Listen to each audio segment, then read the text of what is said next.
নমস্কার সবাইকে। হেসেলের হাওয়া বদল এই চ্যানেলে সবাইকে জানাই অনেক অনেক স্বাগত। রান্নাঘর তো আমাদের রোজকার চেনা একঘেয়ে জায়গা, কিন্তু সেই রান্নাঘরের কোণেই যদি আনা যায় এক চিলতে নতুন হাওয়া, কেমন হয় বলুন তো।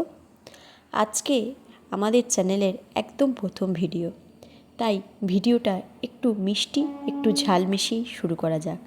প্রথম দিনেই পাতে যদি থাকে সোনার মতন হলুদ রঙের বাসন্তী পোলাও আর তুলতুলে কষা মাংস, তাহলে আর কথাই নেই, কেমন হয় বলুন তো। তবে আজ শুধু রান্না নয়, রান্নার সাথে সাথে হবে মন খুলে একটু গল্প আর আড্ডা।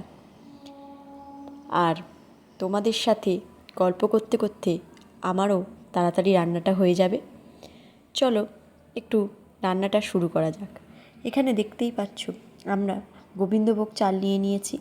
এখানে গোবিন্দভোগ চাল আছে 5 কাপ। ছোটো কাপের 5 কাপ গোবিন্দভোগ চাল নিয়েছি। এবার একে একে এর মধ্যে আমরা সমস্ত মশলা মিশিয়ে নেব। এর আগে চালটা ভালো করে ধুয়ে কিছুক্ষণ তোমরা রেখে দিতে পারো। আমার কাছে অত সময় ছিল না, তাই জন্য আমি একেবারে চালটা ধুয়ে সমস্ত মশলা মিশিয়ে নিচ্ছি। এখানে হলুদ, পরিমাণ মতন গরম মশলার গুঁড়ো এবং তার সাথে আমি আদা রসুনের পেস্ট অ্যাড করব। যেহেতু সাথে থাকছে কষা মাংস, তাই এখানে আমিষ নিরামিষের কোনো ব্যাপার নেই। এই 3টে জিনিস একসাথে খুব ভালোভাবে মিশিয়ে এইটাকে কিছুক্ষণ পাখার তলায় রেখে দেবো শুকাবার জন্যে।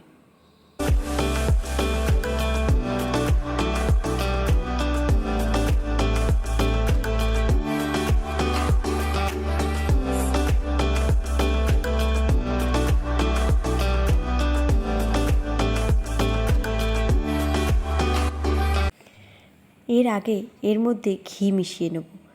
ঘিটা যখন এই মশলা এবং গোবিন্দভোগ চালের সাথে ভালোভাবে মাখাবেন, একটা অসাধারণ গন্ধ বেরোবে।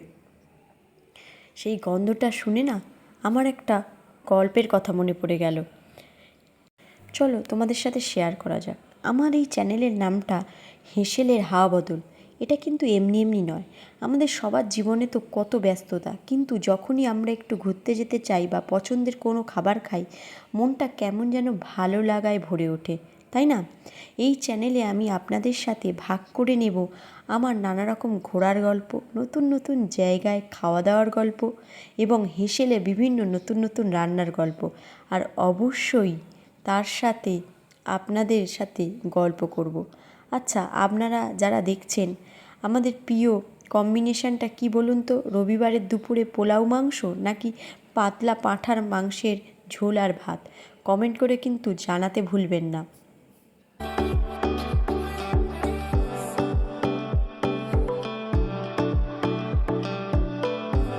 দেখছেন তো কত সুন্দরভাবে হাত দিয়ে দলাই মালাই করে মেখে নিলাম। যত হাত দিয়ে ভালো করে মাখবেন, তত প্রতিটা চালের ভিতরে সমস্ত মশলাটা ভালোভাবে প্রবেশ করবে। এতে রান্নার স্বাদ দ্বিগুণ বাড়িয়ে দেয়। আর এদিকে আমরা তো বাঙালি মানেই তো চামচের থেকে আমরা বেশি হাতটাকেই প্রেফার করি। দেখতেই পাচ্ছ চালটাকে পাখার তলায় রেখে আমি এদিকে এলাম একটু কাজ এগিয়ে নেওয়ার জন্যে। এখানে পেঁয়াজ, আদা, রসুন আমরা কিন্তু মাংসের জন্য কেটে নেব। যদিও আমি এখানে আদা রসুনের পেস্ট ব্যবহার করব, কিন্তু কিছুটা রসুন আমি ছাড়িয়ে নেব এবং সেটা মাংসে দেব। আমার কর্তা আবার একটু রসুন খেতে ভালোবাসে গোটা গোটা। চলুন, চালটা এদিকে ভালোভাবে ঘন্টা দেড়েক হয়ে গেছে, শুকিয়ে গেছে। এবার পোলাওটা বসানো যাক। এখানে আমি খুন্তিটা নিয়ে নিলাম। এইবারে গ্যাস জ্বালিয়ে তাতে আমি দেব এখানে গরম গরম সানফ্লাওয়ার অয়েল। মানে তেলটা গরম হবে তো, তাই জন্য আগে থাকতেই গরম গরম বলে দিলাম, একটু মজা করলাম আর কি। আর এদিকে ওই যে পেঁয়াজটা কুচাচ্ছিলাম, পেঁয়াজটা ভালো করে ছাড়িয়ে, লঙ্কাটা ছাড়িয়ে ধুয়ে ভালো করে রেখে দিয়েছি এবং তার সাথে একটু জলও দিয়েছি। এতে করে কী হবে, পেঁয়াজটা কোটার সময় আর ঝাঁঝ লাগবে না, জলের সাথে পেঁয়াজের ঝাঁঝটা বেরিয়ে যাবে। এটা আমি সব সময় করি হাতে একটু সময় থাকলে। এখানে দেখতেই পাচ্ছ তেলটা দেওয়া হয়ে গেছে। এবার এর সাথে তেজপাতা, গোটা গরম মশলা আমি দিয়ে দেবো। গোটা গরম মশলা আর তেজপাতাটা একটু ফ্রাই হয়ে এলে আমি এখানে দিয়ে দেবো সেই চালটা। এবং চালটা দিয়ে আমি ভালো করে নাড়তে থাকবো।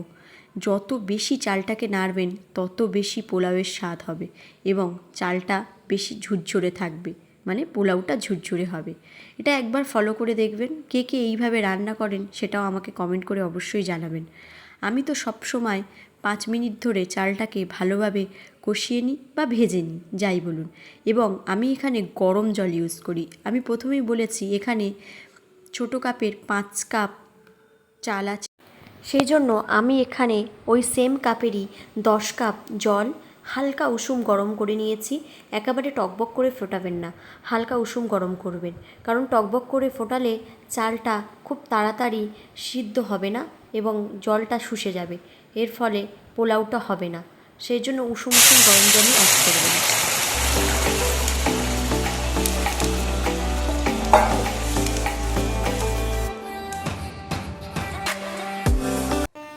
জল অ্যাড করার পর ভালোভাবে নাড়িয়ে চাড়িয়ে নিয়ে এটাকে ঢাকা দিয়ে দেবেন এবং এটাকে লো টু মিডিয়াম আঁচে ভালো করে 10 থেকে 12 মিনিটের জন্য ঢাকা দিয়ে রাখবেন এবং এটাকে হতে দেবেন। তারপর 10-12 মিনিট পর ভালোভাবে এখানে পরিমাণ মতো নুন দিয়ে দেবেন এবং তারপরে ভালো করে এটা মিক্সড করে আরও 2-1 মিনিট এটাকে হতে দেবেন।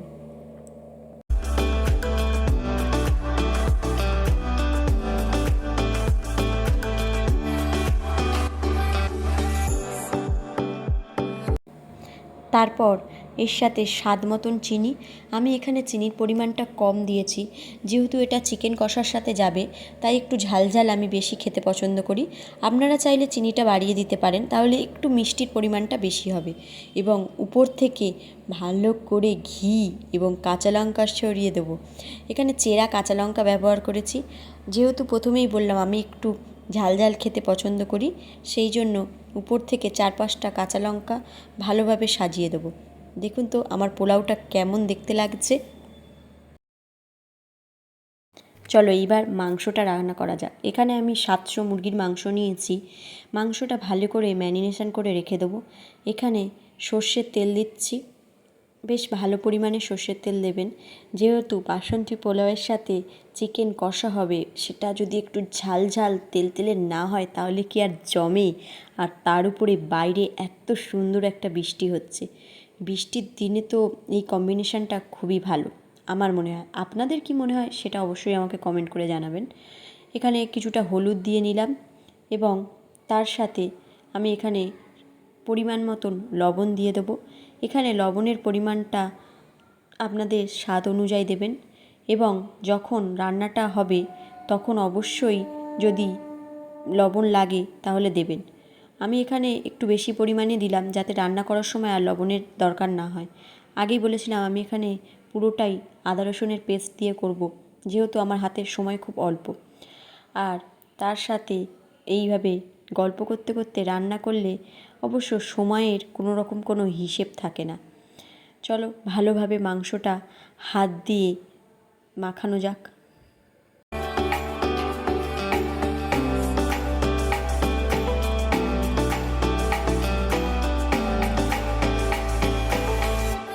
ডুমো ডুমো করে কেটে রাখা আলুটা ভালোভাবে ভেজে নেব। যেহেতু বাঙালি তো আলু তো লাগবেই সমস্ত রান্নার সাথে, সেই জন্য আলুটা প্রথমে ভালো করে লাল লাল করে ভেজে নিয়েছি। দেখতেই পাচ্ছ কত সুন্দর করে আলুটাকে ভেজে নিয়েছি। এইবার প্রথমেই বললাম রান্নাটা একটু অন্য উপায়ে করব, তো কড়ার মধ্যে আমি দিয়ে দেবো সর্ষের তেল। এখানে আলু ভাজার তেলটাই আমি ইউজ করছি। এরপর মাংসটা দিয়ে দেবো এবং মাংসের উপরে দিয়ে দেবো কেটে রাখা পেঁয়াজ এবং লঙ্কা। এটা একসাথেই ভালো করে কষিয়ে নেব। চলুন মাংসটা কষানো যাক। এইভাবে মাংসটা কষালে একটা সুন্দর গন্ধ বেরোয়। এই গন্ধটা শুকে আমার গত বছরের একটি কথা মনে পড়ে গেল, ভ্রমণ কাহিনী। পাহাড়ে যেতে তো আমরা কম বেশি সবাই ভালোবাসি, তো সেবার আমি গিয়েছিলাম দারিংবাড়ি। দারিংবাড়ি মানে বুঝতেই পারছো উড়িষ্যার একটি খুব সুন্দর জায়গা, যাকে উড়িষ্যার কাশ্মীর বলা হয়। একটি ছোট্ট পাহাড়ি গ্রাম, চারিদিকে কুয়াশা, সাথে পাইন বন, আর তখন ছিল ঠান্ডা, কনকনে পাহাড়ের ঠান্ডা। হোমস্টের জানলাটা খুললেই দূরে পাহাড় এবং মেঘেদের আনাগোনা দেখা যাচ্ছিল। সেই রকম একটি মেঘলা ও ঠান্ডার দুপুরে পাহাড়ের বুকে বসে আমরা ঠিক করেছিলাম সবাই মিলে যে কাঠের উনুনে দেশি মুরগির মাংস এবং গরম গরম ভাত খাবো। সেই কনকনের ঠান্ডায় ধোঁয়া ওঠা মাংসের বাটিটা যখন হাতে পেয়েছিলাম, বিশ্বাস করুন প্রথম কামড়টা মুখে দিয়েই মনে হয়েছিল আহা, জীবনটা সত্যি সুন্দর। প্রকৃতির ওই রূপ আর হেসেলের সেই স্বাদ দুটো মিলিয়ে কিন্তু আমার মনে হয়েছিল হাওয়া বদল হয়ে গিয়েছে। আজ এই রান্নায় বসে মাংসটা কষাতে কষাতে ঠিক সেই পাহাড়ি বিকেলের গন্ধটা যেন আবার ফিরে পেলাম। আপনাদের সাথেও কি এমন হয়?